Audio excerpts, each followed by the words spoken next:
बड़े बड़ाई न करें बड़े न बोलें बोल, रहीमन हीरा कब कहे कि लाख टका मेरा। तो इस बात से किसी को आक्रोश में नहीं आना चाहिए कि हम किसी से हिसाब मांगे। प्रतिपक्ष की आवाज लोकतंत्र का, एक स्वस्थ लोकतंत्र का जो तक विकास हो पाया नहीं हो पाया तो जनता बताएगी। मैं नहीं किसी का, मैं तो विरोधियों के सम्मान की संस्कृति का आदमी। मैं आई डोंट क्रिटिसाइज एनी। वक्त आने पर बता देंगे तुझे आसमां, हम अभी से क्या बताएं क्या हमारे दिल में। अक्टूबर में हरियाणा में विधानसभा चुनाव होने हैं, जिसको लेकर सरगर्मियां तेज हो गई हैं। सभी पार्टियों के प्रत्याशी मैदान में उतर चुके और अपने अपनी दावेदारी पेश करें। हमारे साथ हरियाणा विधानसभा के पूर्व स्पीकर कुलदीप शर्मा मौजूद है, उनसे बात करेंगे। शर्मा जी, विधानसभा चुनाव होने हैं हरियाणा में अक्टूबर में, उसको लेकर कांग्रेस पार्टी की क्या तैयारियां हैं? देखिए, हमारे विभिन्न कार्यक्रम प्रदेश कांग्रेस कमेटी द्वारा उद्घोषित किए गए हैं और उन कार्यक्रमों पे क्रियान्वयन हो रहा है। हम व्यापारी सम्मेलन कर रहे हैं, हम पंजाबी सम्मेलन कर रहे हैं, हमने बैकवर्ड क्लासेस के सम्मेलन किए हैं और हम शेड्यूल कास्ट के भी सम्मेलन प्लान्ड हैं। उसके साथ साथ हमारे युवा सांसद दीपेंद्र हुड्डा 90 के 90 क्षेत्रों में कांग्रेस मांगे हिसाब इस कार्यक्रम के तहत जा रहे हैं और 29 अगस्त को गन्नौर भी उनका आगमन है और गन्नौर में भी इस कांग्रेस मांगे हिसाब ये कार्यक्रम होगा। इसके साथ साथ चौधरी भूपेंद्र सिंह हुड्डा ने 18 अगस्त से साथ में प्रदेश अध्यक्ष चौधरी उदय भान ने सारे हरियाणा की यात्रा का कार्यक्रम बनाया है। उसका पड़ाव रहेगा, गन्नौर में भी रहेगा। इसी प्रकार से लोकसभा चुनाव के संपन्न होने के पश्चात प्रत्येक जिले में 10 लोकसभा क्षेत्रों में चौधरी भूपेंद्र सिंह हुड्डा, चौधरी उदय भान द्वारा कार्यकर्ताओं के सम्मेलन कर उनका धन्यवाद किया गया और उन्हें आगामी विधानसभा चुनाव की तैयारी के लिए तैयार रहने के लिए दिशा निर्देश दिए। कांग्रेस इलेक्शन मोड में है। अभी चौधरी भूपेंद्र सिंह हुड्डा 11 तारीख को दोपहर 2 बजे गन्नौर की अनाज मंडी में आएंगे। कार्यकर्ताओं से, व्यापारियों से, शहरियों से, विभिन्न वर्गों से मुलाकात करेंगे। इसी प्रकार से वो कल गुड़गांव में थे, परसों फरीदाबाद में थे, कहीं पलवल में, कहीं प्रदेश अध्यक्ष हैं, कभी हर आदमी। कुमारी शैलजा का भी आप देख रहे हैं कि वो भी शहरों में अपने इस कार्यक्रम के तहत जा रहे हैं। तो कांग्रेस का हर कार्यकर्ता, हर लीडर आज के दिन मैदान में है और कार्यक्रमों के आयोजन में लगा हुआ है और चुनाव की तैयारियों में लगा है। कांग्रेस की यात्रा चल रही है, हरियाणा मांगे हिसाब, किस चीज का कांग्रेस हिसाब मांग रही है? देखिए, हम हिसाब मांग भी रहे हैं, हिसाब देने के लिए तैयार भी हैं। भारतीय जनता पार्टी के लोग हमारे से ये कह तो रहे हैं हम भी कांग्रेस से हिसाब मांगे, तो एक दिन निश्चित हो जाए, तो ना एक राज्य स्तरीय डिबेट हो जाए इस बात पर। हम उनको चुनौती दे रहे हैं। चुनौती अगर भारी शब्द लगता है तो आमंत्रण दे रहे हैं, आइए हरियाणा की जनता को हम बताएंगे हमने 10 साल में क्या किया, कितनी इंस्टीट्यूशंस को बिल्ड किया, कितनी मेट्रोज, रेलवे और रेलवेज को लेकर आए, मेडिकल कॉलेजेस बने, इंजीनियरिंग कॉलेजेस बने, यूनिवर्सिटीज हमने बनाई, उसकी चर्चा हो जाएगी। सैनिक स्कूल आए, डिफेंस यूनिवर्सिटी, सेंट्रल यूनिवर्सिटी, कितनी इंस्टीट्यूशन। बट आप ये देखिए, 4 लेनिंग्स ऑफ द हाईवे, इस सरकार में हम ये हिसाब मांग रहे हैं 1 इंच भी मेट्रो नहीं बनी। हम ये कह रहे हैं, आपने घोषणा की थी 10 साल पहले विधानसभा में जब मैं सदस्य था, आपने कहा था कि प्रत्येक जिले में एक मेडिकल कॉलेज होगा। एक भी खुला है क्या? एक का भी 10 साल में। आपने, प्रधानमंत्री ने देश में घोषणा की थी संसद में, मनेठी में एम्स बनेगा, वो शिफ्ट हो चुका है। अब कहाँ बनेगा किसी को नहीं पता है, कब बनेगा किसी को नहीं पता। हमने एम्स बनाया भाड़सा में, हमने न्यूक्लियर इंस्टीट्यूट बनाया असौदा में, सेंट्रल इंस्टीट्यूशन आई।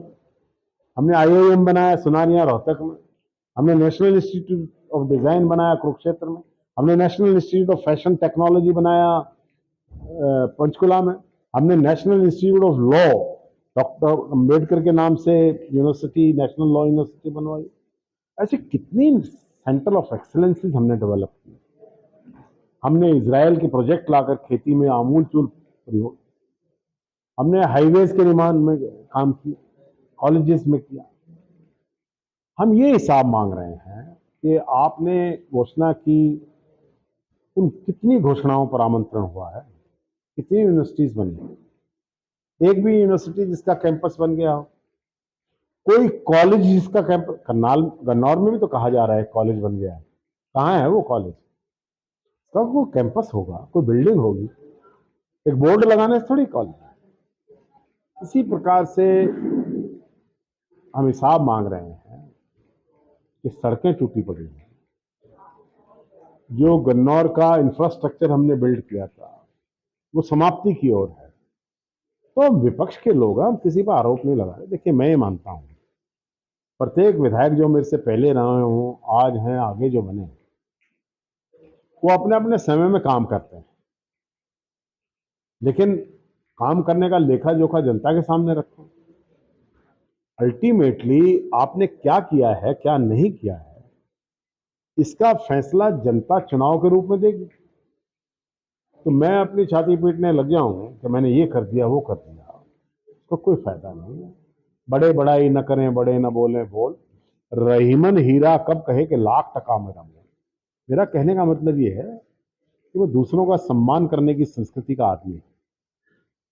आज विपक्ष का काम है कि सरकार ये बताए कि 10 साल से केंद्र में डबल इंजन की सरकार, हरियाणा में ट्रिपल इंजन की सरकार, म्यूनिसिपल कमेटीज में आपने हर प्रकार की सरकार के इंजन मांगे, सरकार के इंजन जनता ने आपको दे दिए, लेकिन वो इंजन तो खटारा हो गए हैं, बंद पड़े हैं, उन्होंने काम नहीं किया। जनता हिसाब इस चीज का मांग रहा है। कांग्रेस क्या, जनता भी मांग रही है और जनता हिसाब मांग भी रही है, हिसाब कर भी देगी। तो इस बात से किसी को आक्रोश में नहीं आना चाहिए कि हम किसी से हिसाब मांग रहे हैं। प्रतिपक्ष की आवाज लोकतंत्र का, एक स्वस्थ लोकतंत्र का द्योतक हुआ करती है। अब प्रश्न ये उठता है कि गन्नौर में विकास, कई लोग कह रहे हैं हम कराएंगे, हमने करा दिया। अब कब कराएंगे? 10 साल से तुम्हारा सरकार थी, करवा देते। किसी ने रोका हुआ था क्या? किसी ने आपको रिपेयर्स के लिए, नई गलियां बनाने के लिए, रोड रिकंस्ट्रक्शन के लिए, रोड रीबिल्डिंग के लिए किसी ने रोका हुआ था क्या? सरकार आपकी थी। कोई मुख्यमंत्री का चहेता बना घूम रहा है, कोई किसी कैपेसिटी में है, तुम्हें किसने रोका है? अब देखो, तुम 10 साल में नहीं कर पाए तो अब क्या कर दोगे? जनता तुम्हारे से क्यों आशा करेगी? ये है। शर्मा जी, लगातार कांग्रेस में भी गुटबाजी नजर आई है, जिसको लेकर राहुल गांधी ने भी अभी शक्ति दिखाई है, नजर होते आए हैं। लेकिन अब भाजपा में भी वही गुटबाजी नजर आ रही है। भाजपा की जो गन्नौर से विधायक है, उनके होते हुए यहाँ पर भाजपा का दूसरा कार्यालय खोला गया है, उनके उन्हीं की पार्टी के प्रदेश अध्यक्ष ने, जिसको लेकर कल भाजपा की जो विधायक, उनकी प्रतिक्रिया भी सामने आई। देखिए, मैं जिस दिन चुनाव हारा था और हमारी बहन छोटी निर्मल चौधरी एमएलए बनी थी, मैंने उनके सिर पर हाथ रखकर उनको आशीर्वाद दिया, जिसकी फोटोएं वायरल हुई थी कि अब गन्नौर आपके हवाले है, आप यहाँ की विधायक और यहाँ के लोगों की सेवा करें, यहाँ का निर्माण और विकास करें। उन्होंने अपने प्रयत्न किए हैं, विकास हो पाया नहीं हो पाया तो जनता बताएगी। मैं नहीं किसी का, मैं तो विरोधियों के सम्मान की संस्कृति का आदमी हूं। मैं आई डोंट क्रिटिसाइज एनीबॉडी। जनता क्या मानती है ये इस चुनाव के माध्यम से सामने आ जाएगा। आपने कांग्रेस की गुटबाजी की बात तो कर दी। कल मैं बयान सुन रहा था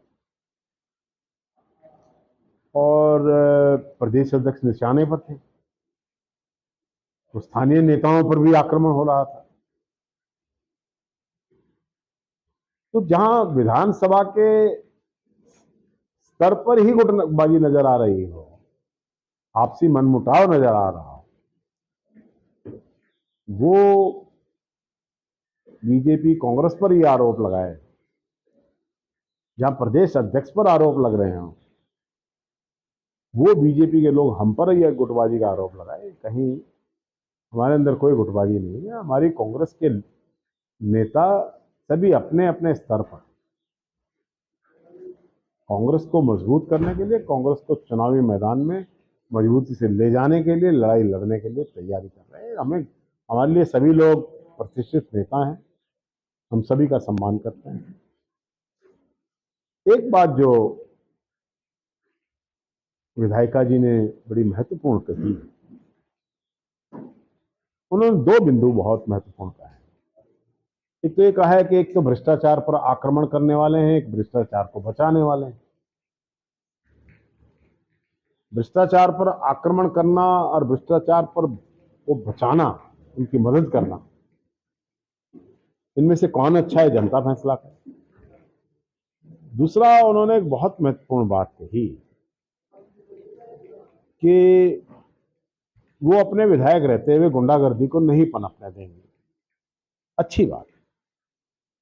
देखिए, बहुत लंबे समय के बाद हरियाणा में शांति लौटी थी जब कांग्रेस आई। जब भूपेंद्र सिंह हुड्डा की सरकार में गैंगस्टर्स का खात्मा किया गया और हरियाणा में व्यापारियों को व्यापार की सुविधा के साथ साथ व्यापारियों को एक माहौल दिया गया सुरक्षा का। आज गन्नौर के व्यापारी के मन में एक प्रश्न है।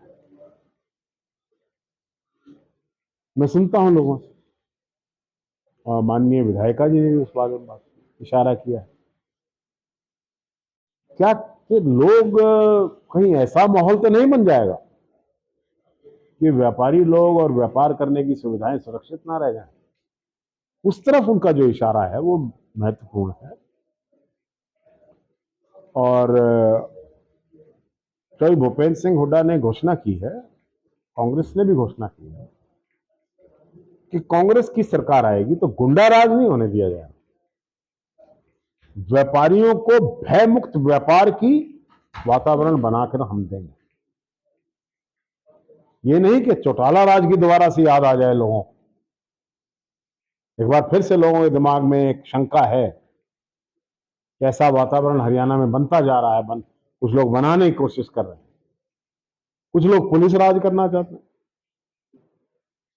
कोई कमिश्नर का दोस्त है, कोई चीफ मिनिस्टर का दोस्त है, कोई किसी का दोस्त है, कोई किसी का दोस्त है। सबको धमकाया जा रहा है, सरपंचों में भय का माहौल बनाया जा रहा है। बेचारे सरपंचों को तो पहले ही लाठियों से सरकार मुझे कई बार मेरा बीजेपी से भी निवेदन है कि आप अपना निशान रखिए कमल का फूल, लेकिन उस कमल के फूल को आप लाठी पर टांग लो और निशान बनाओ कि लाठी पर लगा हुआ कमल का फूल। क्योंकि 10 साल, चाहे वो किसान थे, चाहे नौजवान थे, चाहे सरपंच थे, चाहे व्यापारी थे, चाहे कर्मचारी थे, आशा वर्कर थे, आंगन, जेबीटी और गेस्ट टीचर्स, हेल्थ वर्कर्स, कौन सा ऐसा वर्ग है जिसकी कमर पर लाठी ना पड़ी हो?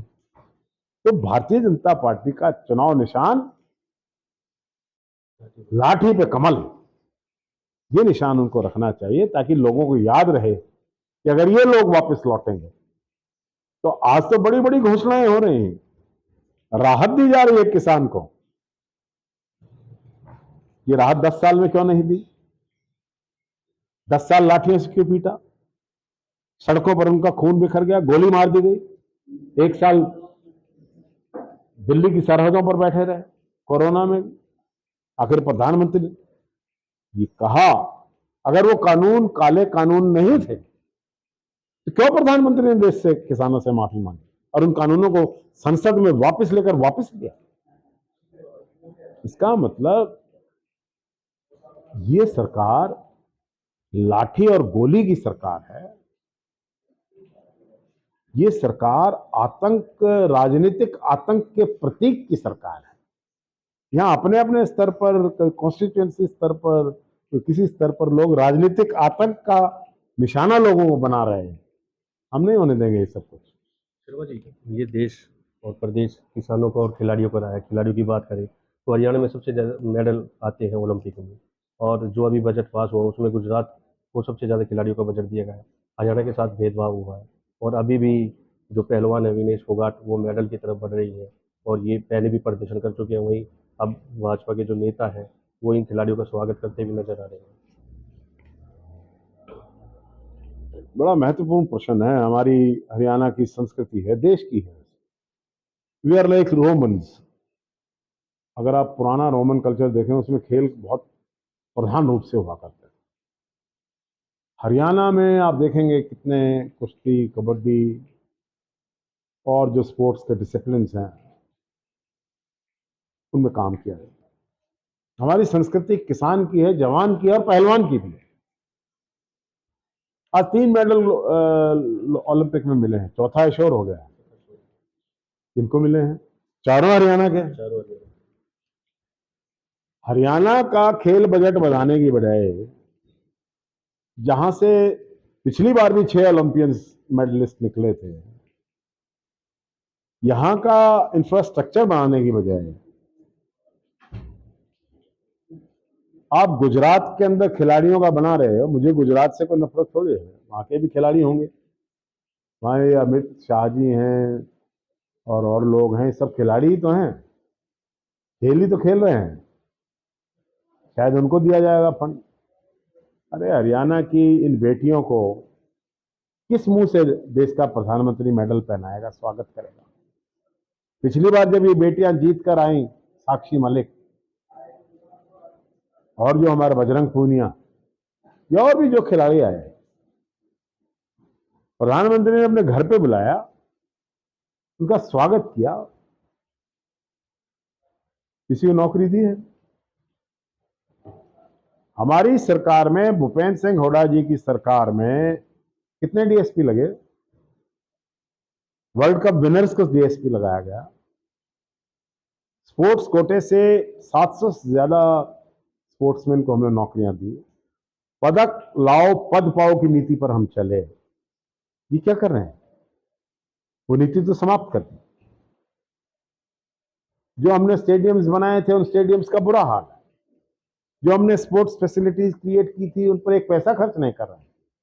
अब एक घेवर का डब्बा उठा के अनिल विज पहुंच गए सरबजोत सिंह के यहाँ, जो ओलंपिक शूटर है। जाके विज साहब ने कहा कि देने के लिए तो मेरे कुछ नहीं है, कि ये सावन का घेवर लाया हूं मैं तुम्हारे लिए।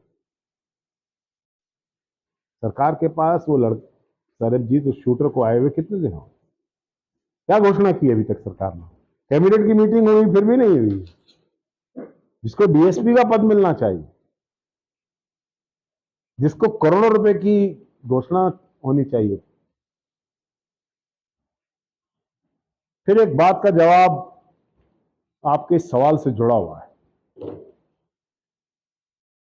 कि भारतीय जनता पार्टी के माफिया,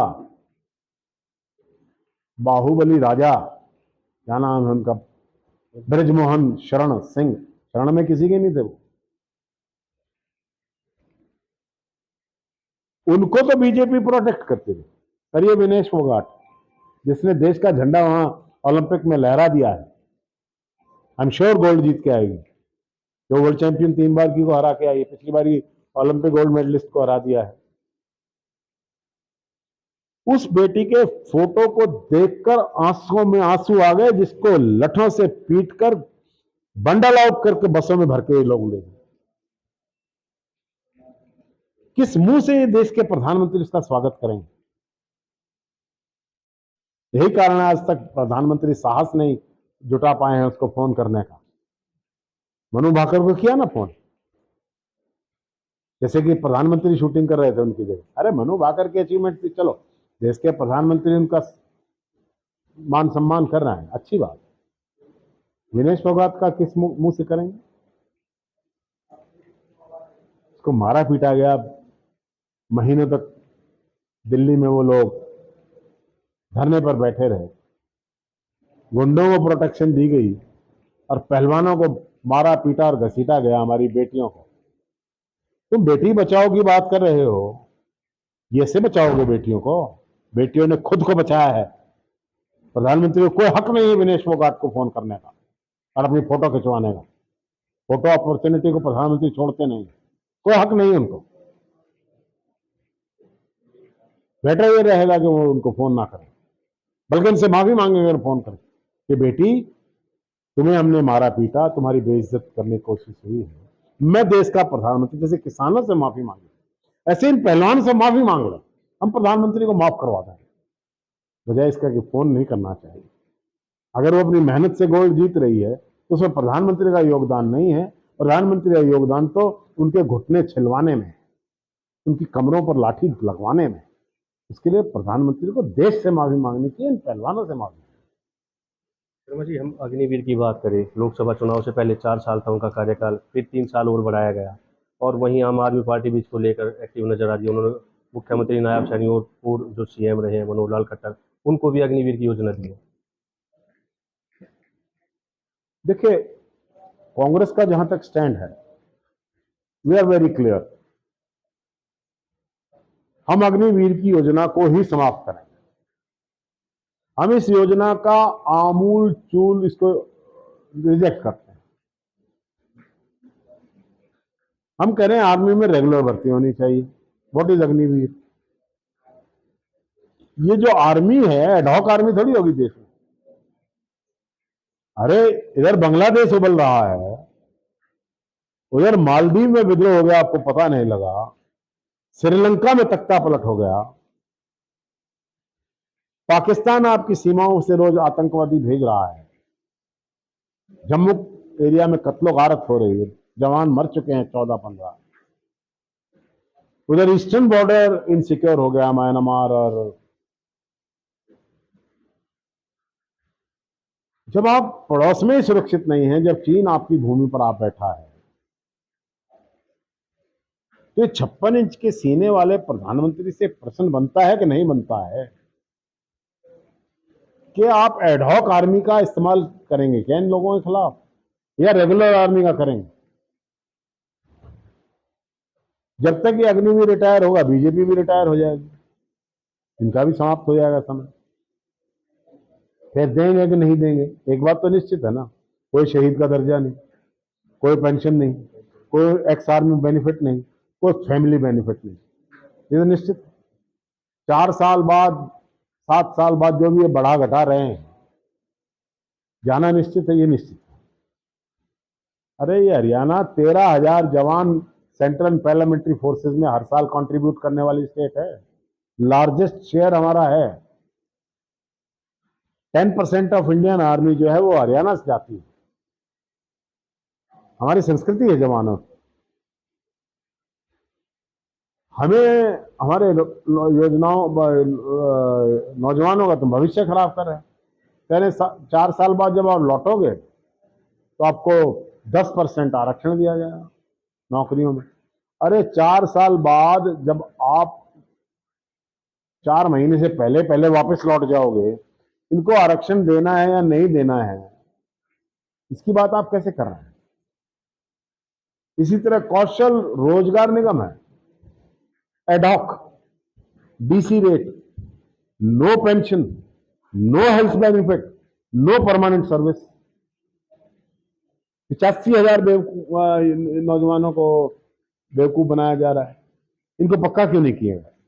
2 लाख नौकरियां खाली पड़ी हैं कौशल रोजगार निगम के निगम से, एडॉकिज्म पे काम कर रहे हैं। युवाओं के साथ मजाक है, उनको कभी भी निकाल दें। ये जो एटीट्यूड है इस गवर्नमेंट का, ये कह रहे हैं हमने नौकरियां दी, किसको दी? एमए पास को माली लगा दिया, बीए पास को वाटरमैन लगा दिया, इंजीनियर्स अप्लाई कर रहे हैं आपके पीएन की पोस्ट के लिए, एमटेक अप्लाई कर रहे हैं आपकी छोटी से छोटी पोस्ट के लिए, क्योंकि बेरोजगारी इतनी है। आप हरियाणा से पलायन क्यों नहीं रोक पाए? आफ्टर ऑल हरियाणा से करीबन 7,90,000 युवा बाहर चला गया है, ठोकरें खा रहा है। कनाडा में नौकरी जॉब नहीं मिल रही है, ऑस्ट्रेलिया में, कनाडा में, अमेरिका में इलीगल वे से जा रहे हैं, बर्बाद हो रहा है क्योंकि यहां पर कोई अपॉर्चुनिटी नहीं दिख रही। उसको स्टॉप करने के लिए आपने क्या पॉलिसी अपनाई? क्यों नहीं हमारा क्या नाम युवा अपने ही देश में काम ढूंढता है, क्योंकि है नहीं। क्यों नहीं हमारा युवा खेती में अपना इंटरेस्ट दिखा रहा है? वाई वॉन्ट्स ए वाइट कॉलर जॉब? क्योंकि खेती के अंदर फायदा किसान को नहीं हो रहा है। तो इन सब बातों से आप ये बात मान के चलिए कि भारी घोर निराशा के बीच से हरियाणा और देश का युवक गुजर रहा है। बेरोजगारी ने कमर तोड़ दी है, माँ बाप की आशाओं पर पानी फेर दिया है, युवा फ्रस्ट्रेशन की ओर जा रहा है, क्राइम इसीलिए बढ़ रहा है। तो इन सब बातों पर सरकार को पॉलिसी बनानी चाहिए। अब तो जब अंत समय आ गया है, तो कर चले हम फिदा जानो तन साथी, अब तुम्हारे हवाले। ये जो टूटा लुटा, बेरोजगारी से भरा, आतंक गुंडागर्दी से भरा हुआ हरियाणा, ड्रग मेनेस और लुटे हुए किसान, गिरता हुआ व्यापार, ये सब कुछ देकर कांग्रेस को ये विरासत बीजेपी से कांग्रेस को मिलने वाली, क्योंकि सरकार कांग्रेस की आ रही। ये कह रहे कर चले हम फिदा जानो तन साथी, अब तुम्हारे हवाले वतन। ये गाना गाते सुनाई देंगे आपको थोड़े दिन में खट्टर साहब और माननीय श्री नायब सिंह सैनी। देखिए, नायब सिंह सैनी बहुत भले आदमी हैं, मृदुभाषी हैं, खट्टर साहब की तरह नहीं है हर वक्त गुस्से में रहते हैं। को फरसा किसी की गर्दन काटने की बात नहीं करते हैं। तो फूल देता तो फूल फेंक के नहीं मारते हैं। को सेल्फी लेता तो खट्टर साहब तो सेल्फी लेके फोन तोड़ दिया करते। ये भला आदमी है। लेकिन एक मेरी सलाह है, ये तुम्हारी भलमानसी काम नहीं आएगी, क्योंकि अधिकारी काम नहीं कर रहे हैं। तुम्हारी भलमानसी काम नहीं आएगी क्योंकि विकास नहीं हो रहा है, गति नहीं ले रहा है। तुम्हारी भलमानसी इसलिए भी काम नहीं आएगी, गुंडे सिर उठा रहे हैं। क्या काम है? व्यापार उजड़ रहा है, तुम्हारी भलमनसी का करेंगे क्या? किसान को फसल की कीमत नहीं मिलती है,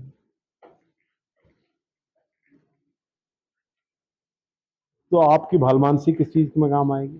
ठीक है, अच्छे आदमी हैं, हम उनका बहुत सम्मान करते हैं। हरियाणा के मुख्यमंत्री के रूप में हमें सम्मान करना भी चाहिए।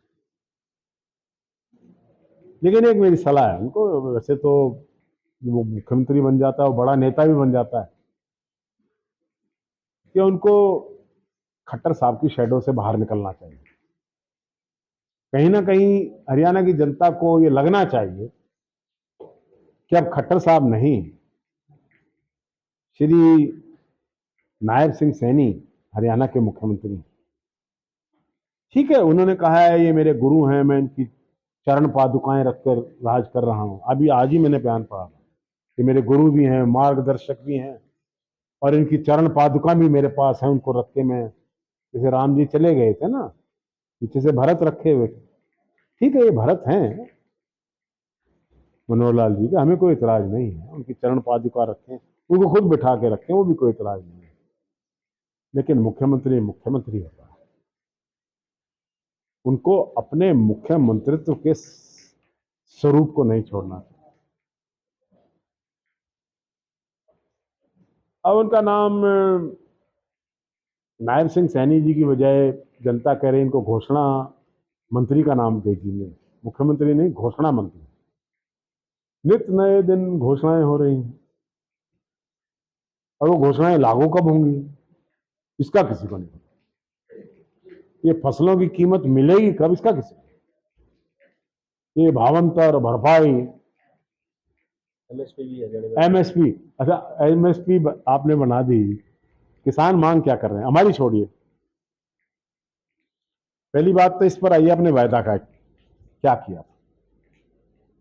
बीजेपी का वायदा था कि हम एमएसपी की गारंटी कानून के द्वारा देंगे। किसानों की भी यही मांग थी। हम स्वामीनाथन की आयोग को लागू करेंगे C2 फॉर्मूले के साथ। कहा था कि नहीं कहा था? फिर ये कहा था कि 2022 तक हम ऐसे फॉर्मूला लगाएंगे किसान की आमदनी दुगनी हो जाएगी। बोलो कहा था कि नहीं कहा?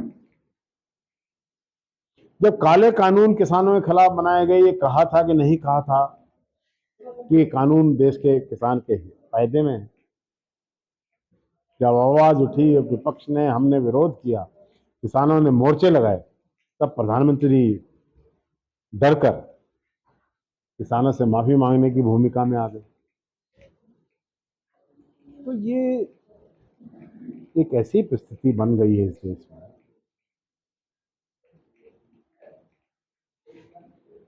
कि आज देश चारों तरफ से इनसिक्योर्ड है।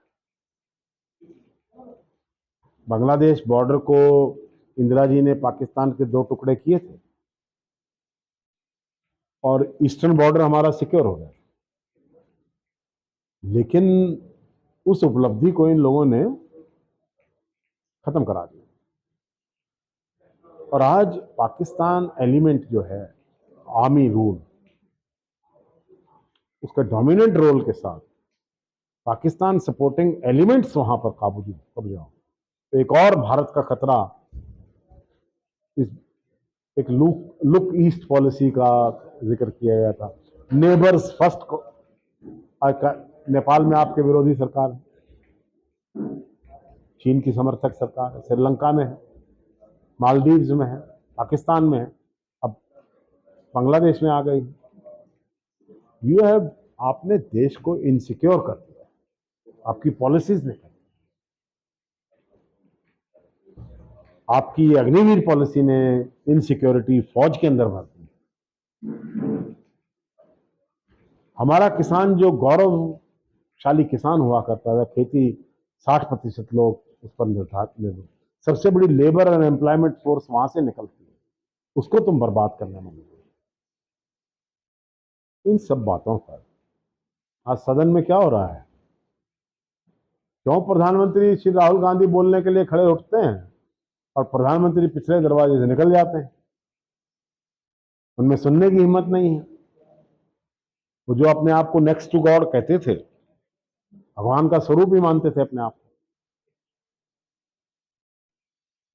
वो आज ऑपोजिशन को फेस करने की पोजीशन में नहीं, क्योंकि बराबर के लोग बैठे हैं, बीजेपी दबाव में है। इन सब परिस्थितियों पर देश विचार, अब वो राहुल गांधी जिसको, जिसकी एक पर्टिकुलर इमेज बनाने में भारतीय जनता पार्टी ने खरबों खरबों डॉलर लगा दिए। आप जब राहुल गांधी संसद में बोलते हैं तो देश सुनता है, देश के युवाओं की भुजाएं फड़कते हैं। आज राहुल गांधी का भाषण यूट्यूब पर, सोशल मीडिया पर और न्यूज चैनल्स में, अगर देश में सबसे ज्यादा किसी व्यक्ति को देखा जा रहा है तो वो राहुल गांधी को और उनके भाषणों को सुना जा रहा है। राहुल गांधी जो बात कर रहे हैं संसद में, वो भारतीय जनता पार्टी पर इतनी चोट डाल रहा है, इतना इनसिक्योर हो गई है बीजेपी, क्या मैदान ही छोड़कर भाग रहे हैं? प्रधानमंत्री सदन से नेता प्रतिपक्ष बोल रहे हो,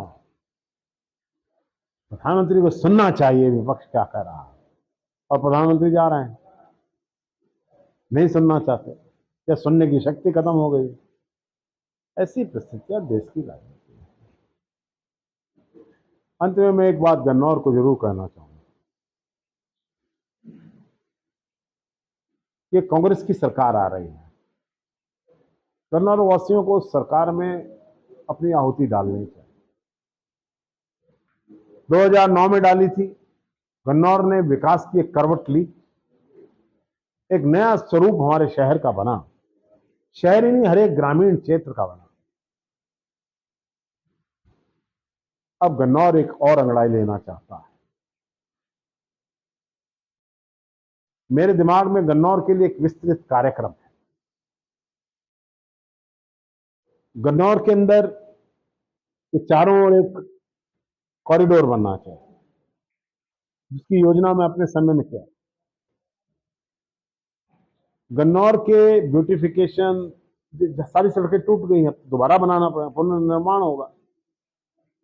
सारी लाइटें बुझ गई हैं, दोबारा लगाई जाएंगी। पार्कों का क्या हाल कर दिया है इन लोगों ने। और गन्नौर में एक भव्य कॉलेज बनाया जाएगा। गन्नौर में मैंने आधारशिला रखी थी मॉडल संस्कृति स्कूल की। 14 करोड़ का बजट आ गया, वो वापस हो गया, इन्होंने कुछ किया नहीं। बहुत बढ़िया मॉडल संस्कृति स्कूल बने। गन्नौर को शहर से एक उच्चतम दर्जे का शहर बनाने के लिए, क्योंकि ये दिल्ली के सबसे नजदीक है, हमारे दिमाग में फ्यूचर प्लानिंग के बाद यहां पर टेक्नोलॉजिकल पार्क आए। हम लाए थे ना सब्जी मंडी, उसमें अभी तक मिट्टी डाल रहे हैं लोग। 10 साल से 10 ट्रक मिट्टी गिर रही है, वहां कुछ नहीं हो रहा है।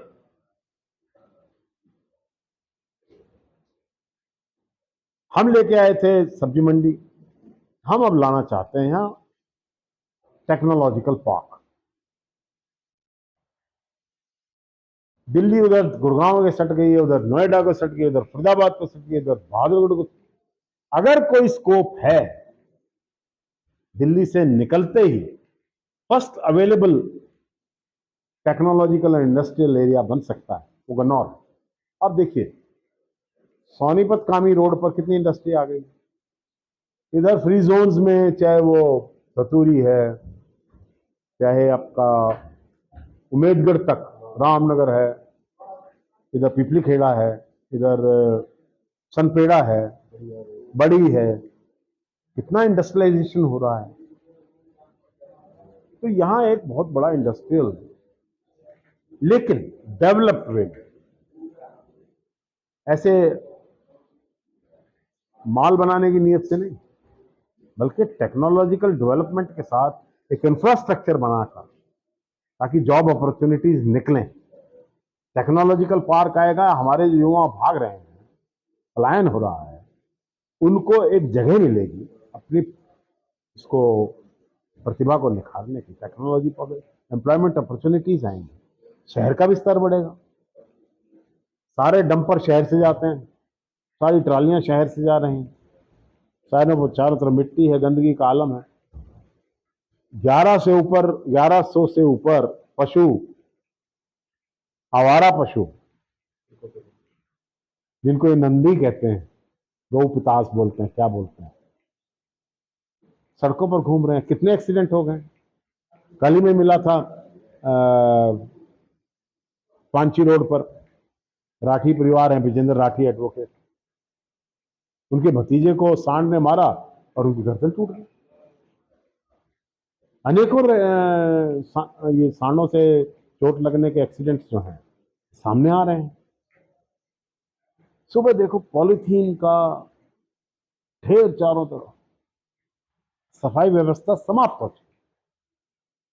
ऐसा लगता है म्युनिसिपल कमेटी है ही, तो सारे नाले तोड़ दिए। ये टाइम था तोड़ने का। अरे आपको मई जून में सारे नाले साफ करने चाहिए थे, ताकि बरसात आने से पहले आप इन नालों को साफ करके वाटर कैरियर बन जाता, बाहर निकल जाता पानी। अब नाले तो जाम पड़े हैं, उनको तोड़ आपने और दिया। सड़कों में गड्ढे हैं, गड्ढों में सड़क है, सब कुछ खत्म। इसको हमने खत्म करना है। I am talking of a new Gannaur. पहले भी कोशिश की थी, लोगों ने आशीर्वाद दिया, गन्नौर में नयापन आया।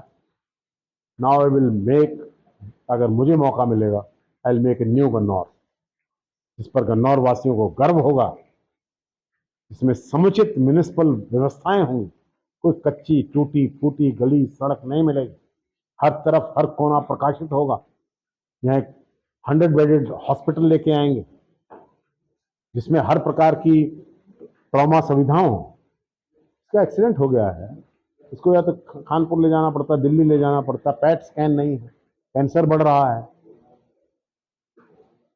यहाँ पर अल्ट्रासाउंड की मशीनें खराब पड़ी, कुछ मशीनें उपयोग में ही नहीं आई हैं मेडिकल कॉलेज में, क्योंकि कोई टेक्नोलॉजिकल आदमी ही नहीं। हाईवे की एक बड़ी बड़ी रिक्वायरमेंट है, शहर की एक बड़ी रिक्वायरमेंट है, 100 बेडेड हॉस्पिटल हो, यहाँ पीएचसी से सीएचसी बन गई, बट इट रिक्वायर्स इंफ्रास्ट्रक्चर, वो हम करके दिखाएंगे, कन्नौर के लिए काम करेंगे। वक्त आने पर बता देंगे तुझे आसमां, हम अभी से क्या बताएं क्या हमारे दिल में। वक्त आएगा, गन्नौर के आमूल चूल और समूल के परिवर्तन और विकास के लिए एक नई भारत कांग्रेस की सरकार में रखी जाएगी, ये आश्वासन में दी।